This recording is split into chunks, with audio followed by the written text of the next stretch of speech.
What's up, squad? This is Brandon from the Bantu Sun. Thank you so much for joining me today. So, one of the things I constantly harp on is what is China's role in the world? Where does it see itself? And I think that they leave a lot on the table and a lot to be desired. But conversely, I've just come across some more articles and I wanted to talk about some things that they are being proactive on the global stage with. For many that know, China's rise has been probably one of the most, I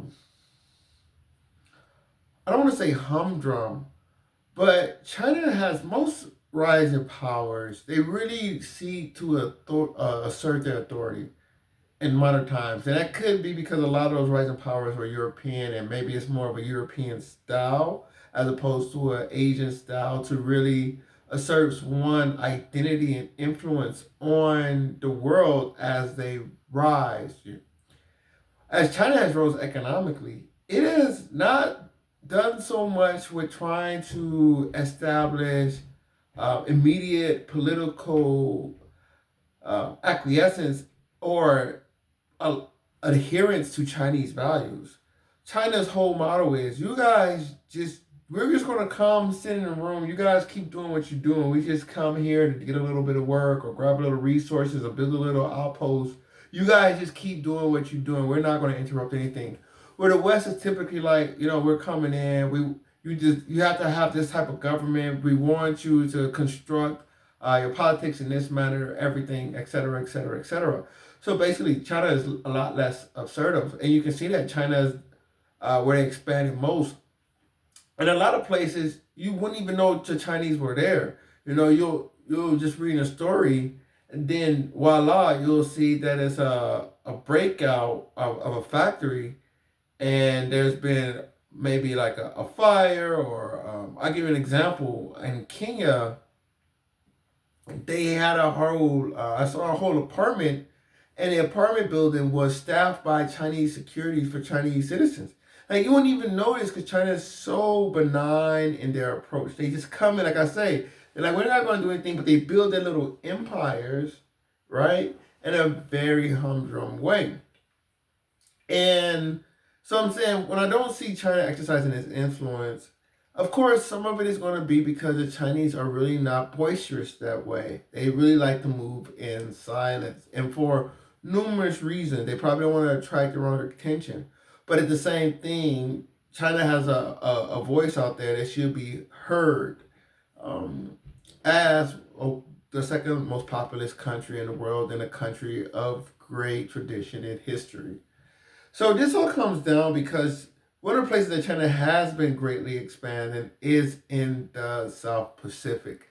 And the South Pacific is very, very important. You wouldn't think so much because it's a bunch of little islands, dust. But because, just like the Indian Ocean, this is a part of the world where there's not much land. The South Pacific is even less, right? It is nothing. The Pacific Ocean, the largest ocean in the world, it is vast sea. And the only thing out there is little specks of dust. And countries such as Australia, which is a behemoth anywhere, but New Zealand is a really big deal. Country less than 5 million people. Like New Zealand is a relatively large island compared to its Pacific counterpart, or large islands compared to its Pacific South Pacific counterparts. And the way the South Pacific has kind of been split up historically is the concept of Polynesians and Melanesians, right? So your Melanesians, these are going to be more around your darker skin Melanesians, inhabitants of islands more along the northeast coast of Australia. You're talking about Papua New Guinea, Solomon Islands, New Caledonia, this area of the world. And your Polynesian islands, they're gonna be a little bit, they're gonna be smaller, and they're gonna be a typical South Pacific looking people. Think about Samoans, Tongans, people of this nature. So Maoris, the Maoris of New Zealand, excuse me. And so the way the world is, right? So you have East Asian and in Southeast Asia, you got this Southeast Asian region, then you have like Australia and New Zealand, and then you have this empty Pacific with these islands out here in the South Pacific primarily. And these islands are greatly renowned because of the great maritime navigators, the great Austronesians that, or Polynesians and Melanesians that inhabited these islands, especially the Polynesians. They went as far out as Hawaii, right? So, of course, in Hawaii is, as I talk, Hawaii is one of the great strategic nexus of the world. You know, it basically cuts the Pacific Ocean into quadrants, the northeast, southeast, northwest, and southwest, where it's hard to, you can't communicate west to east or north to south without passing Hawaii. It's one of the more populous Polynesian islands as well. Basically, this gives Hawaii a very strong. It gives Hawaii, and ipso facto, it gives America a very dominant position in the Pacific Ocean, right? It pretty much is the outpost, the American outpost in the Pacific. When the Japanese sought to hurt America, it tried to take out Hawaii first because they couldn't get to mainland America without basically um, toppling Hawaii, which did not happen. But they did have the December 7th Pearl Harbor attack. But it was Hawaii that's always been an American outpost since its acquisition, which Americans made sure they got Hawaii. Like Americans were very intent, and they did a lot of things in the background, uh, basically usurping power through business interests of the royalty there to ensure that Americans occupy Hawaii. Many Hawaiians wanted to be an independent nation. Nevertheless, the counterpart of Hawaii, the closest thing you will have because the Pacific is so rare, is French Polynesia or the island of Tahiti. Now, this is important because one thing we've talked about and seen in the world is the erosion of French power, most notably within Africa. But French power in the South Pacific has also really gone under some challenges as the people look to separate themselves and their identity. This provides a power vacuum. Now, you couple that along with a lot of other things. China is desperately do need to build strategic partnerships.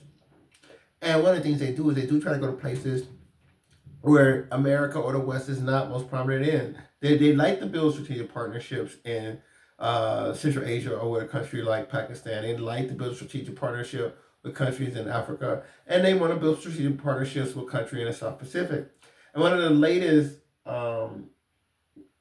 article talks about how China is building a stronger strategic relationship with the Cook Islands. Now, this part of the world, as I said, these South Pacific islands, New Zealand's kind of always been the patron island. New Zealand and Australia primarily, and they've done much work in trying to support, develop, and aid these islands. Some would say to some of these islands detriment. Some would say New Zealand better than Australia, of course. But these islands, New Zealand has worked very closely. Now, New Zealand being a major Western ally, as you know. So what China has already done, they've already made inroads with the Solomon Islands and some more of those Melanesian islands. They're working on developing relationships with Melanesia, which is off the coast of Northeast Australia. And now they're continuing to build strategic partnerships and trying to develop and penetrate further into these South Pacific Polynesian islands. And of course, that is causing New Zealand some concern. So when we're discussing Australia, we're discussing New Zealand, Australia, American, British alliance. We're looking at their security cooperation, what China has the opportunity to do and what they notice they can do is they can try to outflank these countries of Australia and New Zealand by picking off these smaller, probably less cherished Polynesian islands to build those strategic partnerships. Now, suppose there was a conflict.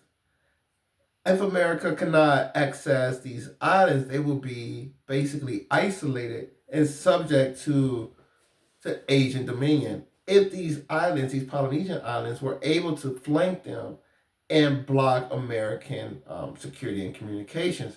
So this is why they're so strategic, is because these islands sit between America's best allies in the region, or their closest cultural allies in the region, New Zealand, Australia, and the United States. So it's really interesting to see how China does these things. As I said, they're very, I don't want to, I'll put it this way. Asian culture, you can see the culture come out in the foreign policy. They're a lot more sure-footed. You don't see them taking very big gambles, very sedated. You got a country of 1.4 billion people, and you have a little island like the Cook Islands, and the country of the 1.4 billion people come and say, "We want to be your friend." You know, of course, the little island's gonna say, "Yeah, sure, just don't eat us." So this is not going to be groundbreaking as far as that. Like, if it was China, Indonesia, I'd be like, "Wow, guys, this is a new day of how the world's going to be formed." But it's China picking low hanging fruit, and we'll see how this turns out in the decades to come. But their strategy of low hanging fruit, getting in when you're sitting in, and once you get in, you're camelos under the tent type of thing. You're just a little bit more develop yourself, develop, put institution, put security, put develop real estate, invest. So it's going to be interesting, as opposed to the West. You see how the West builds allies like Ukraine. Hey, let's just have them fight their former overlords and like load them up with weapons. And basically, they get destroyed, gets destroyed. It's no problem. We'll come back and we rebuild them bigger, better, stronger. So it was really interesting in contrasting the styles between a much more aggressive and a risk taking West with a much more sure footed, slow, steady as she goes, don't rock the boat, incremental progress approach that China has taken. So we'd love to hear your thoughts on this. Comment below if you have any insight into some of China's moves in the South Pacific, or question and concerns you might have about it. Also, like, share, subscribe if you enjoy the content. Remind us if there's any great stories out there that we're missing. We'll love to talk about it.